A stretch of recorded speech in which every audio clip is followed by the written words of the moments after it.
Ils étaient musulmans, et personne ne le sait.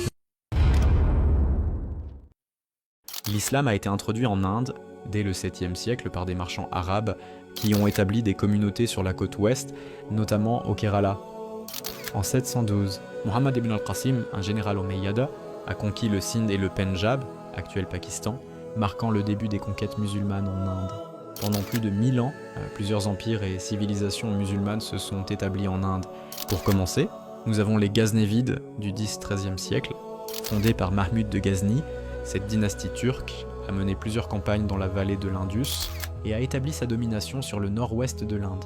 Puis le sultanat de Delhi, du XIIIe au XVIe siècle. Cette période a vu l'établissement de plusieurs dynasties turques et afghanes qui ont régné sur le nord de l'Inde. Le sultanat de Delhi a laissé des témoignages architecturaux notables, comme le Qutb Minar.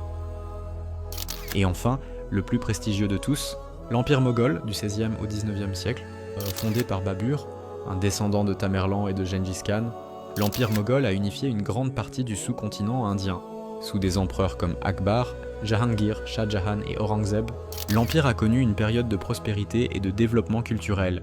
Le Taj Mahal, construit par Shah Jahan, est l'un des exemples les plus célèbres de l'architecture moghole. L'Inde musulmane, ça a été marqué par une fusion des cultures islamiques et indiennes. Les musulmans ont introduit de nouvelles formes d'art, de musique, de littérature et d'architecture. La langue ourdou, un mélange de persan, d'arabe et de dialectes locaux, est née de cette interaction culturelle.